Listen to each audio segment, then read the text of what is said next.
Hello dear student, कैसे हैं आप लोग। होपफुली आप सब अच्छे होंगे, स्वस्थ होंगे और खुश होंगे। बेटे, आज हम स्टार्ट कर रहे हैं chapter number 1, real numbers. Chapter number 1, real numbers.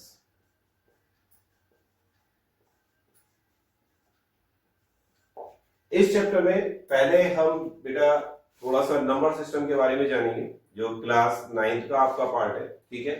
उसके बाद हम एक एक टॉपिक आगे बढ़ाते चले जाएंगे और एक्सप्लेन करते रहेंगे, ठीक है।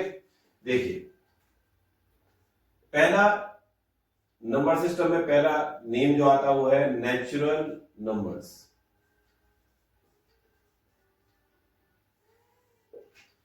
तो काउंटिंग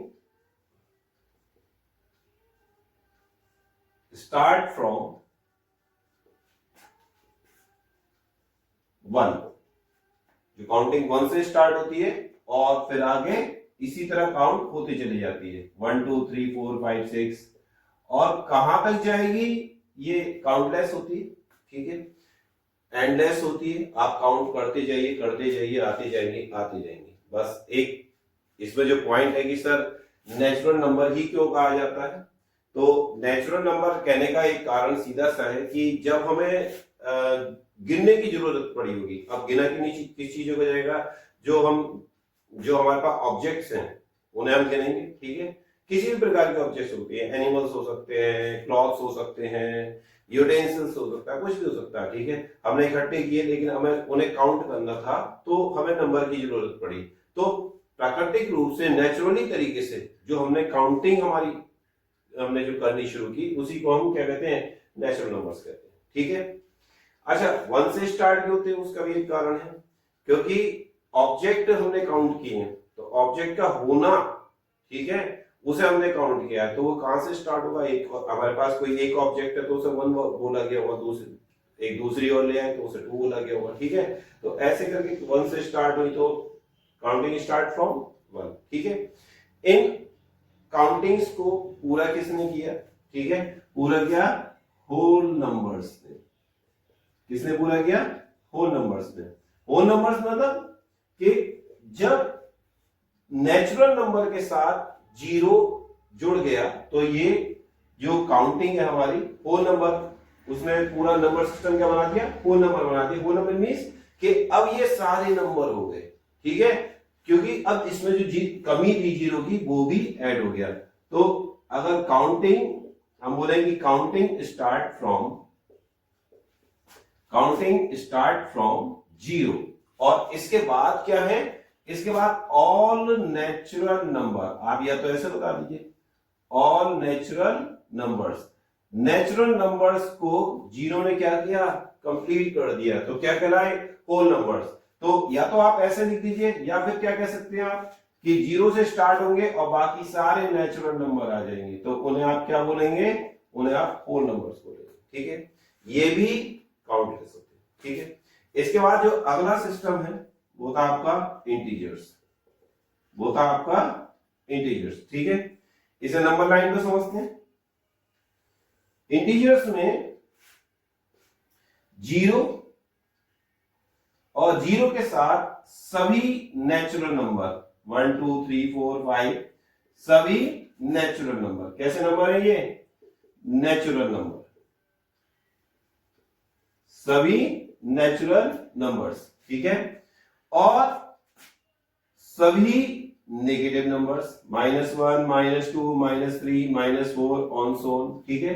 ये सारे नंबर कैसे हैं, ये नेगेटिव नंबर्स हैं। और ये जितने भी नेचुरल नंबर हैं इन्हें और क्या कह सकते हैं, ये पॉजिटिव नंबर्स हैं, पॉजिटिव नंबर्स। तो आप इंटीजर्स को कैसे डिफाइन करेंगे कि सभी natural number, all natural numbers, zero and positive numbers, sorry, and negative numbers.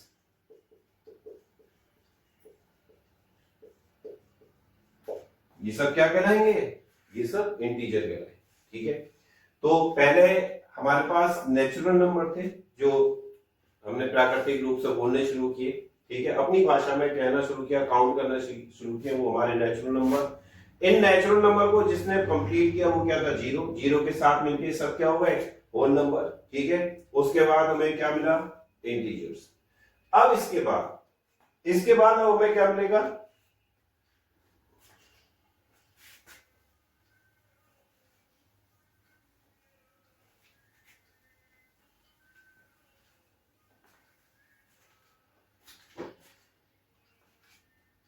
इसके बाद बेटा हमारे पास आया रेशनल नंबर, ठीक है। इसके बाद हमारे पास आया नंबर सिस्टम में rational number. Rational numbers, rational number क्या होते हैं, numbers are written in form P upon Q, where Q is not equal to 0 and P and Q are integers, ठीक है। ऐसे नंबर जो P upon Q की form में लिखे जा सकते हो, और Q मीन्स डिनोमिनेटर जीरो नहीं होना चाहिए, और दोनों नंबर कैसे होंगे, P अपॉन Q, ये आपके इंटीजर्स होंगे। तो फॉर एग्जाम्पल जैसे कि 2 हो गया, 0 हो गया, -2/3, 5/7, ये सभी क्या है बेटा, ये सभी आपके रेशनल नंबर, ठीक है। नेक्स्ट है हमारा irrational number. Irrational numbers, numbers are non-terminating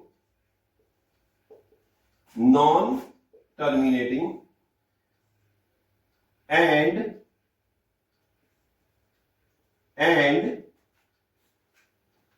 non-recurring, non-terminating and non-recurring। बेटा ऐसे नंबर जो कि टर्मिनेट ना हो, जो डिवाइड ना हो, ठीक है, और ना ही रिपीट करते हो। रिकरिंग का मतलब होता है बेटा रिपीट कंडीशन में ना हो, ठीक है। तो उन्हें हम क्या कहेंगे, इर्रेशनल नंबर। लाइक हमने लिखा 1.1001110011 ये कैसे नंबर है, नॉन टर्मिनेटिंग है और नॉन रिकरिंग है, तो इन्हें हम क्या कहेंगे बेटा, इर्रेशनल नंबर बोलेंगे, ठीक है। अच्छा, इसके साथ जैसे कि √2, √3 they are also irrational number, ठीक है। अब एक क्वेश्चन आता है कि सर टर्मिनेट हुए तो क्या हुआ, तो मैंने इस रेशनल नंबर को टर्मिनेटिंग और नॉन टर्मिनेटिंग को डिफाइन जानकर नहीं किया, पहले सोचे कि पहले इर्रेशनल नंबर बताया जाए, ठीक है। जब नॉन टर्मिनेटिंग की कंडीशन आएगी, ठीक है, तो हमारे मन में एक क्वेश्चन आना चाहिए अगर टर्मिनेट हुए तो अब इसे हम डेफिनेशन में दूसरी डेफिनेशन के साथ लेते हैं, किसे, रेशनल नंबर को। कैसे लेंगे बेटा, रेशनल नंबर को हम एक और डेफिनेशन के साथ डिफाइन कर रहे हैं। रेशनल नंबर को हम एक और डेफिनेशन के साथ डिफाइन करते हैं, ठीक है। क्या डिफाइन कर रहे हैं कि numbers are terminating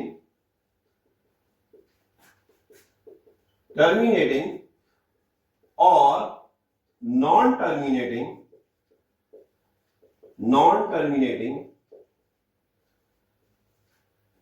but non-terminating but recurring। बेटा ऐसे नंबर जो कि टर्मिनेट हो सकते हो, चलिए नहीं हो रहे कोई बात नहीं, नॉन टर्मिनेटिंग है, लेकिन कैसे होनी चाहिए, रिकरिंग होने चाहिए, तो ऐसे नंबर को हम क्या कहेंगे, रेशनल नंबर। और नंबर नॉन टर्मिनेटिंग है, ठीक, और नॉन रिकरिंग है, तो ऐसे नंबर क्या कहलाते हैं? Irrational number. ठीक है, तो इनकी डेफिनेशन क्या हो सकती है? अगर ये डेफिनेशन है, इसके एग्जाम्पल क्या होंगे? एग्जाम्पल जैसे 5/2 दिया, तो आंसर क्या आएगा? 2.5। एक क्या है?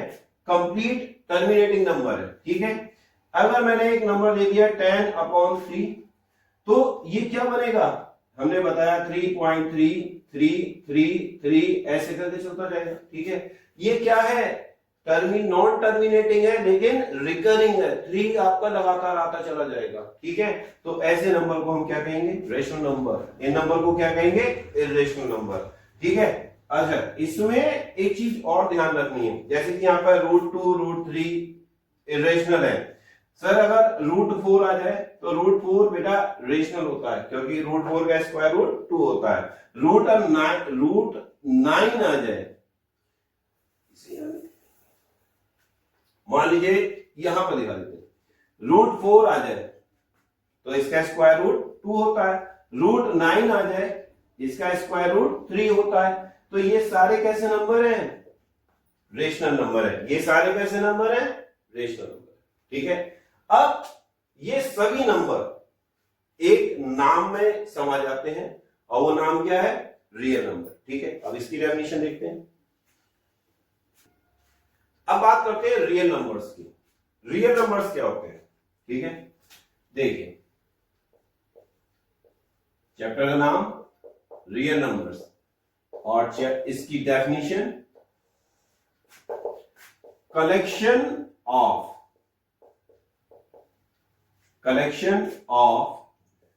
Rational and irrational numbers,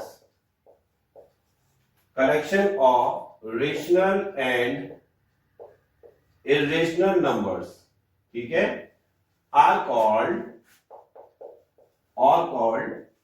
real numbers। बेटा आप चाहे रेशनल नंबर लिखें, चाहे आप इर्रेशनल नंबर लिखें, चाहे आप टर्मिनेटिंग लिखें, चाहे आप नॉन टर्मिनेटिंग लिखें और नॉन रिकरिंग लिखें,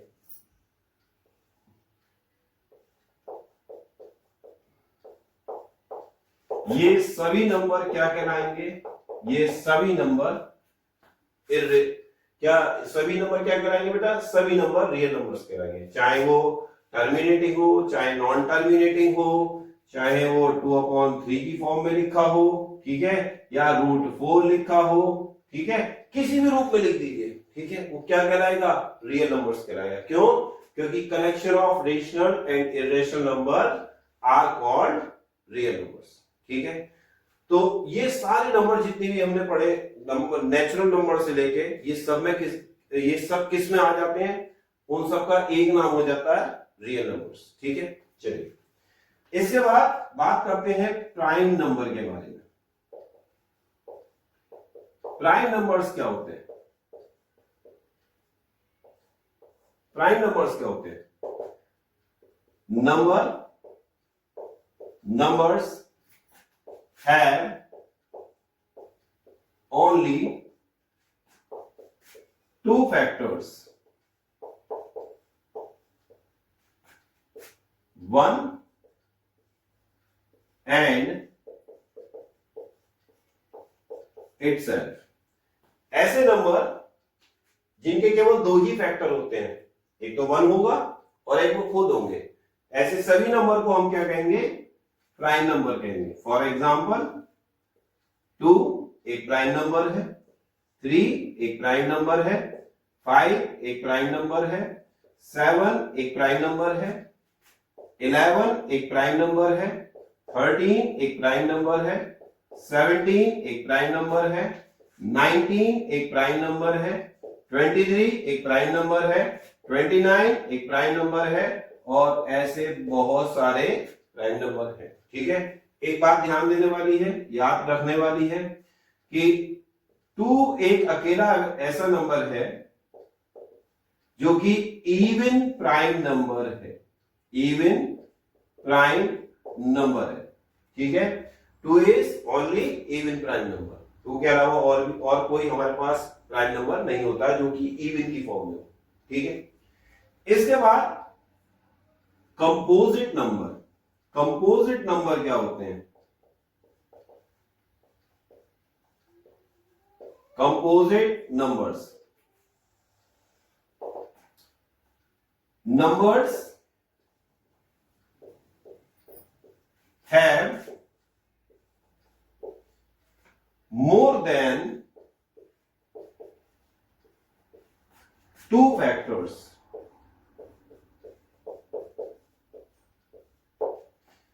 बेटा ऐसे नंबर जिनके 2 से ज्यादा फैक्टर होते हैं उन्हें हम क्या कहेंगे? कंपोजिट नंबर कहेंगे। फॉर एग्जांपल जैसे कि 4, 6, 9, अच्छा 8 भी आता है, 8 छूट गया, 10, 12, 15 फिर छूट गए, 14, ठीक है, ऑन सो ऑन, ठीक है। ऐसे नंबर जिनके 2 से ज्यादा फैक्टर होते हैं, जैसे 4, तो 4 के एक तो 1 से डिवाइड हो जाएगा, एक 2 से डिवाइड हो जाएगा और एक 4 से डिवाइड हो जाएगा। जैसे कि 9 1 से डिवाइड हो जाएगा, 2 से डिवाइड, सॉरी 3 से डिवाइड हो जाएगा और 9 से डिवाइड हो जाएगा, ठीक है। देखिए मैंने 2 नंबर लिखे हैं जिनके 3 फैक्टर है, ठीक है। आप एक नंबर आप बताना जिसके 3 फैक्टर होंगे, ठीक है। तो ऐसे नंबर जिनके केवल 2 ही फैक्टर होते हैं उन्हें हम प्राइम कहते हैं। ऐसे नंबर जिनके 2 से ज्यादा फैक्टर होते हैं उन्हें हम क्या कहेंगे? उन्हें कंपोजिट नंबर कहते हैं, ठीक है। अच्छा आगे चलते हैं।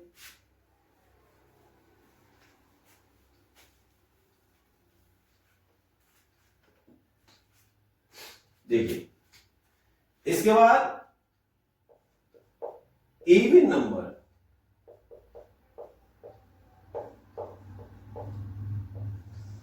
इवन नंबर क्या होते हैं? Numbers are exactly divisible by 2।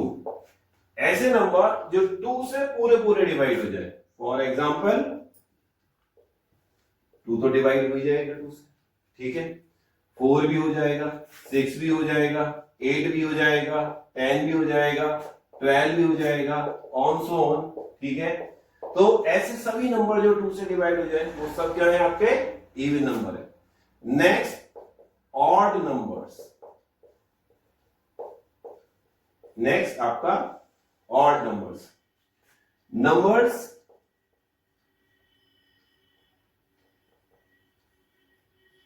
And ऐसा बन गया टेढ़ा सा, दुबला पतला सा बन गया। नंबर्स आर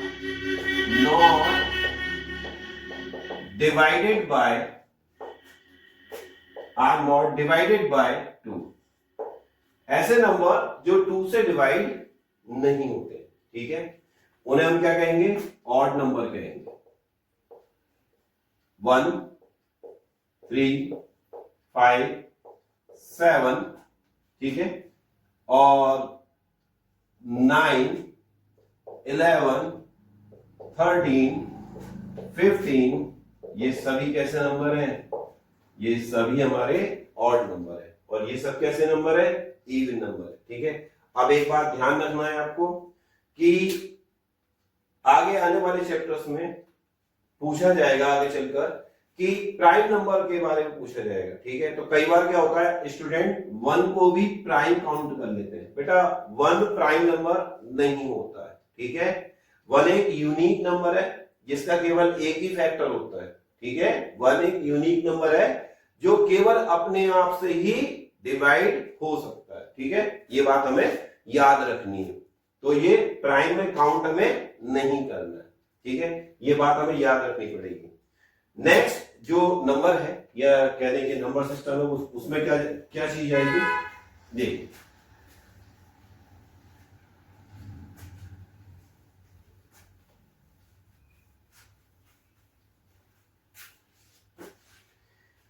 नेक्स्ट है हमारा को प्राइम। नेक्स्ट है हमारा को प्राइम। टू नंबर्स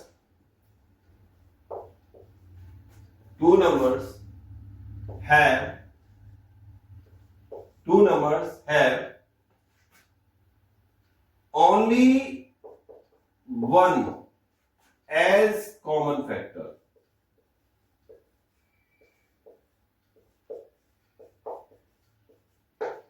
क्या बोला हमने? Two numbers have only one as common factor. ठीक है, वैसे हम नंबर्स लिख सकते हैं, टू की अगर लिखा है मैंने, ठीक है, डिवाइड करने के लिए लिख दिया है, इसे हम हटा भी सकते हैं, टू नंबर्स की जगह थ्री नंबर्स कर दीजिए। ठीक है, तो दो नंबर ऐसे, या नंबर्स अगर हम कहना चाहें इस तरह भी कह सकते हैं, numbers have only one as common factor. ऐसे नंबर जिनका केवल वन कॉमन फैक्टर होता है उन्हें हम क्या कहेंगे? को प्राइम। फॉर एग्जाम्पल, तो कई बार क्या होता है कि प्राइम के चक्कर में बच्चे कहते हैं कि अरे सर प्राइम नंबर ही होंगे केवल। हाँ, प्राइम होंगे, ये को प्राइम होंगे क्योंकि इनका वन के अलावा कोई कॉमन फैक्टर हो ही नहीं सकता। ठीक है, लेकिन कंपोजिट भी हो सकते हैं, जैसे कि 8 और 9। ठीक है, ये भी आपके को प्राइम है। दो तो ऐसे जितने भी पेयर बने, ठीक है, या ऐसे जितने भी नंबर जिनका कॉमन फैक्टर केवल वन होता है, ठीक है, उन्हें हम क्या कहेंगे? को प्राइम कहेंगे। ठीक है, तो ये जो सब कुछ मैंने अभी आपको बताया, नंबर, नेचुरल नंबर से लेके को प्राइम तक, तो ये सब जो है हमारा नंबर सिस्टम से रिलेटेड है। लास्ट है जो हमने चैप्टर पढ़ा है आपका नंबर सिस्टम, उन सब में ये हमने पढ़ा था। ठीक है, तो ये मैंने उसका रिव्यू दिया है। अब एक और इसमें मैं रेशनल और इरेशनल नंबर से जो प्रॉपर्टीज थी उनका रिव्यू और दूंगा, फिर उसके बाद हम फैक्टर्स के बारे में पढ़ेंगे। ठीक है,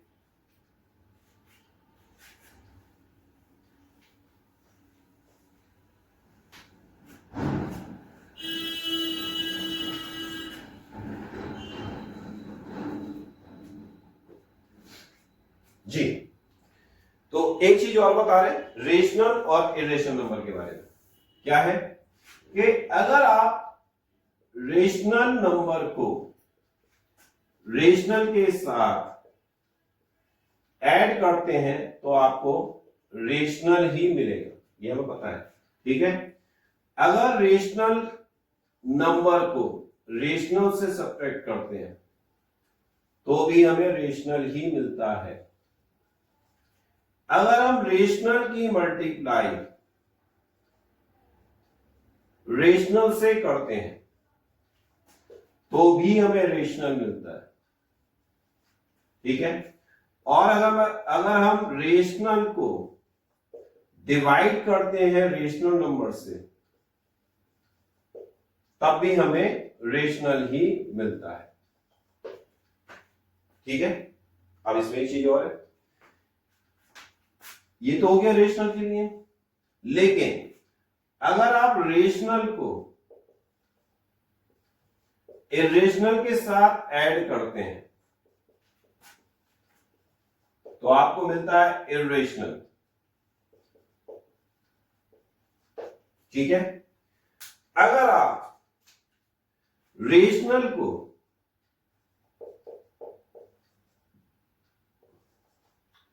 इरेशनल को रेशनल में से सब्ट्रैक्ट करते हैं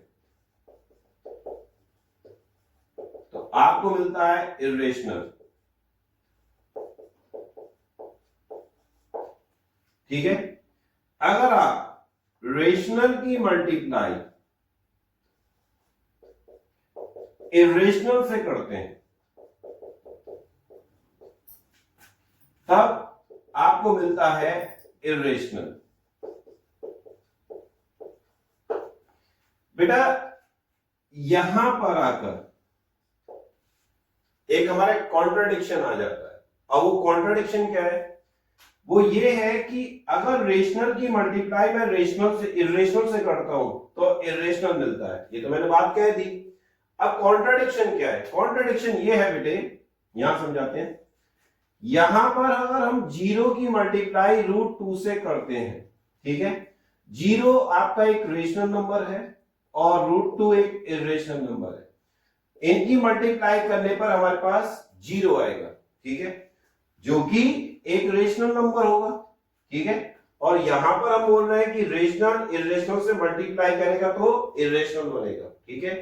तो यहां पर इसका जो लॉजिक है, इस बात को कहने का जो लॉजिक है वो क्या है, किस कंडीशन में कहा जाएगा कि जो रेशनल नंबर है वो आपका नॉन जीरो होना चाहिए, ठीक है। जो रेशनल नंबर है वो आपका कैसा होना चाहिए? नॉन जीरो होना चाहिए, ठीक है। 1 2 3 4 कुछ भी हो, लेकिन जीरो नहीं हो, ठीक है, तब तो ये इरेशनल देगा, ठीक है। लेकिन अगर ये नॉन जीरो है तो ये फिर मे भी हो जाएगा रेशनल और इरेशनल। रेशनल देगा, फिर हम मे भी नहीं कह सकते, फिर तो हम कहेंगे रेशनल ही देगा अगर नॉन जीरो है तो, सॉरी अगर नॉन जीरो नहीं है तो। अगर नॉन जीरो है तब तो ये मल्टीप्लाई करने पर इरेशनल ही देगा, ठीक है। तो इस बात को आप ध्यान रखें। इसी तरह अगर आप रेशनल को मल्टीप्लाई तो कर रही हूं, डिवाइड करते हैं इरेशनल से, तो यहां पर मिलेगा इरेशनल। अब यहां पर भी बेटा दिक्कत है, यहां पर भी यही कंडीशन है। कैसे? अगर आप रेशनल जैसे 0 है, ये एक आपका रेशनल नंबर है, और आप इरेशनल नंबर √2 से इसे आप डिवाइड करते हैं, ठीक है, तो आंसर में क्या मिलेगा? 0, जो कि एक क्या है? रेशनल नंबर है, ठीक है। तो इस बात का ध्यान रखना है कि डिवाइड की इस वाली कंडीशन में भी रेशनल नंबर नॉन जीरो होना चाहिए, जीरो ना हो, नॉन जीरो, ठीक है। तो उसे हम इस कंडीशन में अगर नॉन जीरो है तो हम बोलेंगे इरेशनल, और अगर नॉन जीरो नहीं है, ठीक है, अगर हम कह रहे हैं कि जीरो है यहां पर, तो यहां पर क्या हो सकता है? रेशनल हो सकता है, ठीक है। और नॉन जीरो की कंडीशन में 0 को हटा दीजिए, 1 2 3 4 कुछ भी रख दीजिए, तो इरेशनल ही मिलेगा, ठीक है। तो ये बात आपको ध्यान रखनी है, ठीक। नेक्स्ट क्या है? अगर आप इरेशनल को इरेशनल के साथ ऐड करते हैं, इरेशनल को इरेशनल में से सब्ट्रैक्ट करते हैं, अगर इरेशनल की इरेशनल के साथ मल्टीप्लाई करते हैं, या इरेशनल को इरेशनल से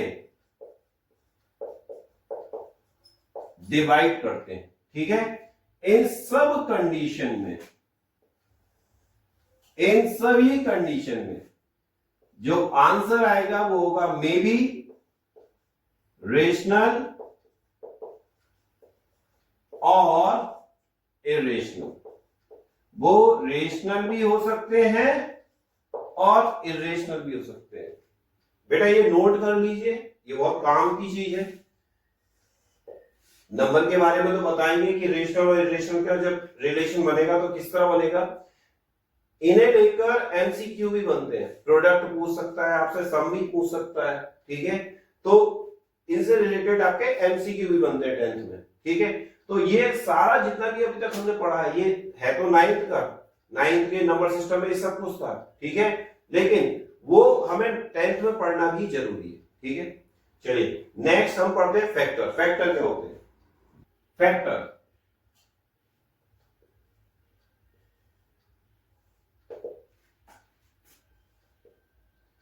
a whole number divide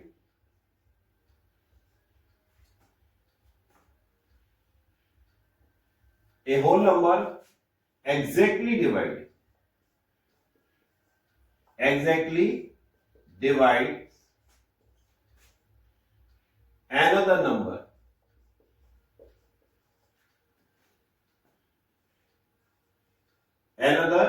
number without leaving remainder, या आप ऐसे भी बोल सकते हैं, ठीक है। अगर हम ये नहीं लगाते, ठीक है, तो हम बोलते हैं a whole number divides another number without leaving remainder, या a whole number exactly divides another number, ठीक है। तो अगर कोई नंबर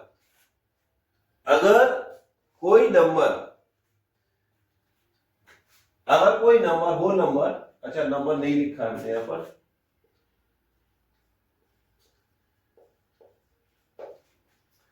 अगर कोई नंबर किसी दूसरे नंबर से पूरा डिवाइड हो जाता है, या कोई होल नंबर किसी दूसरे नंबर से बिना रिमाइंडर दिए डिवाइड हो जाता है, पूरा डिवाइड हो जाए, कोई रिमाइंडर ना बचे, या एग्जैक्टली डिवाइड हो जाए, ठीक है, तो वो नंबर जो है उस नंबर का क्या कहलाएगा, फैक्टर कहलाएगा, ठीक है। फॉर एग्जांपल जैसे हमने लिया 12, तो 12 को अगर हम कहें कि ये 2 से डिवाइड हो जाएगा, रिमाइंडर नहीं आना चाहिए, यस 2 6 12, ठीक है। सो 2 इज द फैक्टर ऑफ 12, ठीक है। हमने कहा 12 को डिवाइड कर दीजिए, किससे, 3 से, कितने टाइम जाएगा, 4 time, so 3 is the factor of 12। 12 को हम बोल रहे हैं कि 4 से डिवाइड कर दीजिए, ठीक है, तो 3 टाइम गया, सो 4 इज द फैक्टर ऑफ 12। ऐसे ही 12 को हम बोल रहे हैं कि 6 से डिवाइड कर दीजिए, so 6 is the factor of 12, कितने टाइम जाएगा, 2 टाइम जाएगा। So all the numbers are factor of 12। आप इसके बारे में कह सकते हैं कि 12 के फैक्टर कौन कौन से हैं, 1 हो जाएगा, 2 हो जाएगा, 3 हो जाएगा, 4 हो जाएगा, 6 हो जाएगा, और 12 खुद भी हो सकता है, ठीक है। तो आप ये बात कह सकते हैं, क्या बोल सकते हैं कि फैक्टर जितने भी फैक्टर, या फैक्टर्स बोलते हैं, हम लिखते हैं factors are less than and equal to number. जिस नंबर के भी आप फैक्टर निकालेंगे, वो सारे फैक्टर उस नंबर के या तो बराबर हो सकते हैं, जैसे कि यहां पर 12 का फैक्टर 12 है, 12 के बराबर है, या फिर सभी उससे छोटे हो सकते हैं, ठीक है।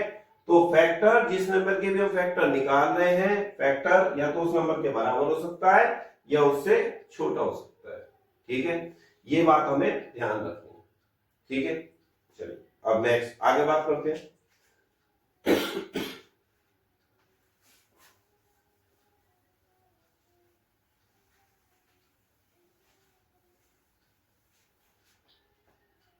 अब बात करते हैं प्राइम फैक्टर के बारे में कि सर प्राइम फैक्टर क्या है। तो प्राइम फैक्टर बताने से पहले एक चीज बता दूं आपको कि प्राइम फैक्टर ही क्यों।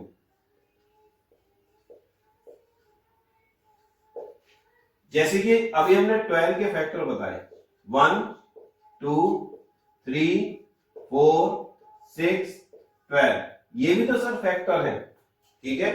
हाँ सभी फैक्टर हैं, लेकिन इनमें एक दिक्कत है। दिक्कत क्या है कि इन फैक्टर्स में कुछ प्राइम है और कुछ कंपोजिट है, ठीक है। कुछ नंबर तो प्राइम है और कुछ नंबर कैसे हैं, कंपोजिट है, ठीक है। तो ये कलेक्शन है प्राइम और कंपोजिट नंबर का, लेकिन हम चाहते हैं कि आप हमें प्राइम फैक्टर करके दीजिए, ठीक है। और इसका हमारी जो एक्सरसाइज 1.1 एनसीईआरटी की, उसमें पहला ही क्वेश्चन प्राइम फैक्टर करने के लिए, ठीक है। तो मैंने एक नंबर ले लिया, फॉर एग्जांपल 145, ठीक है। इसके मुझे फैक्टर करना है, ठीक है। तो यहां पर मैंने 145 के फैक्टर किए, 5 से डिवाइड कर दिया, ठीक है। केवल प्राइम फैक्टर करने, तो 5 2 10 और 5 9 45।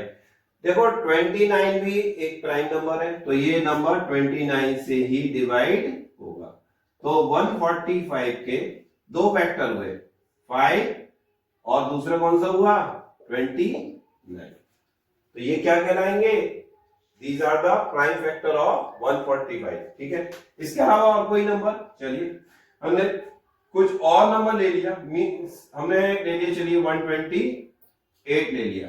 ठीक है, इसके फैक्टर निकालते हैं। 2 6 जा 12, 2 4 जा 8, 2 3 जा 6, 2 2 जा 4, 2 1 जा 2, 2 6 जा 12, 2 8 जा 16, 2 4 जा 8, 2 2 जा 4, 2 1 जा 2। तो 128 के जो फैक्टर आ गए वो क्या हुए? 2 मल्टीप्लाई 2 मल्टीप्लाई 2 मल्टीप्लाई 2 मल्टीप्लाई 2, कितने हैं? 1 2 3 4 5 6 7 1 2 3 4 5 मल्टीप्लाई 2 और मल्टीप्लाई 2। तो ये सभी क्या है? 128 के प्राइम फैक्टर है। ये सभी क्या है? 145 के प्राइम फैक्टर है। तो अगर आपसे कहा जाए कि किसी भी नंबर के प्राइम फैक्टर कीजिए, तो आप क्या करेंगे? आप केवल और केवल प्राइम नंबर से उनके फैक्टर निकालेंगे। ठीक है, कोई भी कंपोजिट नंबर आप यूज नहीं करेंगे। ठीक है, नेक्स्ट टॉपिक जो हम लेने वाले हैं वो क्या है? Common factor. कॉमन फैक्टर के बारे में बात करेंगे। चलिए कॉमन फैक्टर एग्जाम्पल के साथ समझते हैं।